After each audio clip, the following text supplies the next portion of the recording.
Бүгінгі өлеңетін қайталатын сөздердің тізімі осылай болады. Тату, ону, ауыз қауысы, шымшылау, елеу, сенімді, қубыжық, қинау, қауесет, қапа, түтік.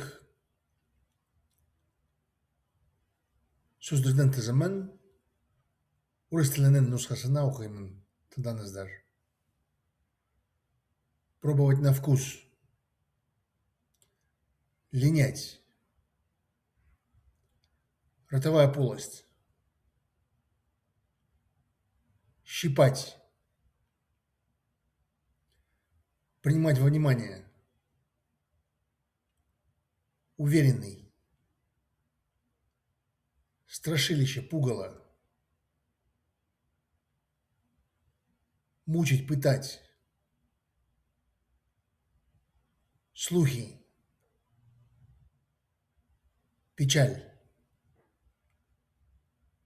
Трубочка, пробирка. Сөздердің тізімін қолданып, шығармамды жазамын. Күтіп тұрыңыз.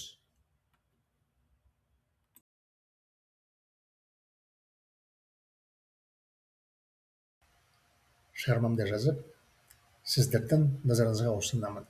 Тыңдаңыздар. Ұйқы алдандағы ертегі. Бөтен планеталық қайтаруда жалғастыру. Сол заманда зерттеуші болып жұмыс істедім. Лауазымым биологиялық және химиялық зерттеулердің жетекші маманы болыпты. Бірде полицияның өкілі лабораториямызға тері ұқсайтын бір тілімді әкеліпті. Ол бұл тірі қандай жануарға жатады деп сұрақ қойды. Сұрағыма оның қайдан табылған екеніне ол орталық паркта деп жауап берді. Бірінші қарауымнан сенімді болдым. Бұл тірі ешқандай жануарға жата алмады. Жарайды дедім. Теріңізді лабораторияда зерттейік. Сол заманда Нью-Йорктың орталық парктың жанында тұрып жаттым. Осы жер әртүрлі қауесетке толы екенін бүкіл әлемге танымал. Әйтеуір, онда етті кешке сайын қыдырттым. Терісі табылған орнына барып, ит бір нәрседе таба алады деп ойладым. Сол заманда менің итім ақылды қызметтік овчарка болды. Қалаған орнына келгеннен кейін иттіме терісінің тілімін ескеуге барып езде деп айттым. Ит тез іздеп тапты. Бір жерде үлкен адам сияқты жалаң аяқтың іздері болып табылды. Бірақ жерде қалған табан ізіне 5 саусақ орнына 6 саусақ болды. Мә саған. Биолог маман болғандықтан бұл жерге жатпайтын болмыс деп түсіндім. Жерде жатқан тері сияқты нәрселерді де таптым. Бәсе, мінекей, полициядан табылған терісі осы жерден пайда болды деп түсіндім. 6 саусақты болмас жануар сияқты терінен онып кеткен екен.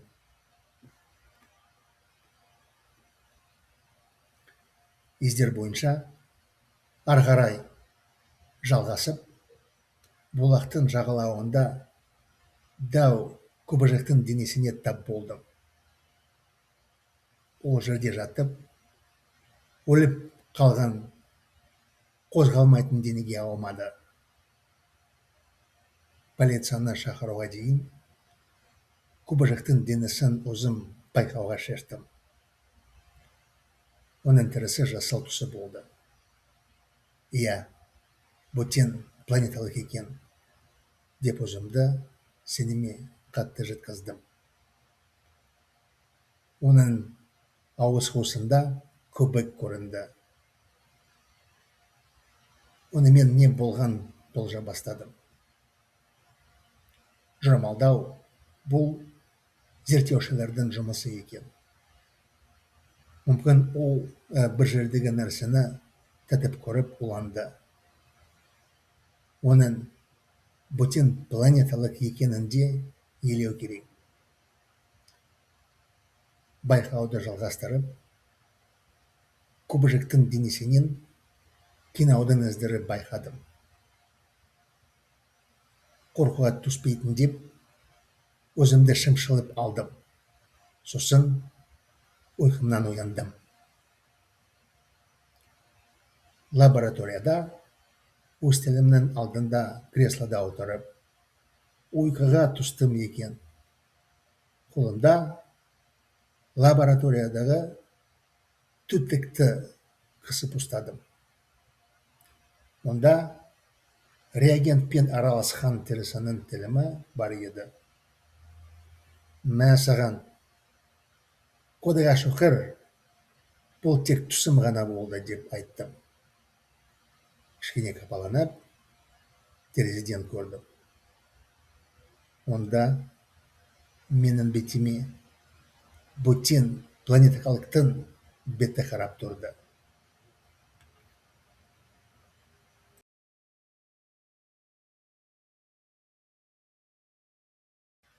Сказка перед сном. Возвращение инопланетянина. Продолжение. В то время я занимался исследовательской работой в одной биолаборатории. Моя должность была ведущий специалист по биологическим и химическим исследованиям. Однажды представитель полиции принес в нашу лабораторию кусок органической ткани, похожей на кожу. Он спросил, какому животному принадлежит эта кожа. На мой вопрос, где ее нашли, он ответил, в Центральном парке. С первого же взгляда я осознал, эта кожа не могла принадлежать никакому животному. Хорошо, сказал я, исследуем вашу кожу в лаборатории. В то время я жил в Нью-Йорке, рядом с Центральным парком. То, что это место полнится всякими слухами, известно всему миру. Так или иначе, я каждый вечер выгуливал там свою собаку. Я подумал, если схожу на место, где нашли кожу, то собака тоже сможет что-то найти. В то время у меня была умная служебная овчарка. Придя на нужное место, я дал собаке понюхать кусок кожи и сказал «Ищи». Собака быстро нашла след. В одном месте были найдены огромные следы босых ног, похожих на человеческие. Но на следе, оставленном на земле, было 6 пальцев вместо 5. Вот тена. Будучи биологом, я понял, это существо не принадлежит этой планете. Я нашел также лежавшие на земле предметы, похожие на кожу. Ну, конечно, вот он. Я понял, что кожа, которую приносил полицейский, появилась именно здесь. Видимо, шестипалое существо сбросило кожу, полиняло как животное. Продолжая идти по следам, я наткнулся у ручья на туловище существа чудовищно огромного размера. Неподвижное тело походило на мертвое тело. Прежде чем вызывать полицию, я решил самостоятельно осмотреть это чудовище. Его кожа была зеленого цвета. Да, это инопланетянин, твердо убедил я себя. В его ротовой полости виднелась пена. Я начал строить догадки, что с ним могло произойти. Выдвигать гипотезы– это работа исследователей. Возможно, он попробовал что-либо на вкус и отравился. Нужно также учитывать, что это инопланетянин. Продолжая осмотр, я заметил на теле чудовища следы пыток. Чтобы не впасть в ступор от страха, я ущипнул себя и от этого проснулся. Как оказалось, я сидел в кресле в лаборатории перед своим столом и заснул. В руке я держал лабораторную пробирку. Там был кусок кожи, смешанный с реагентом. «Слава Богу, это был всего лишь сон», — сказал я. Немного расстроившись, я посмотрел в окно. Там в окне в мое лицо смотрело огромное лицо инопланетянина.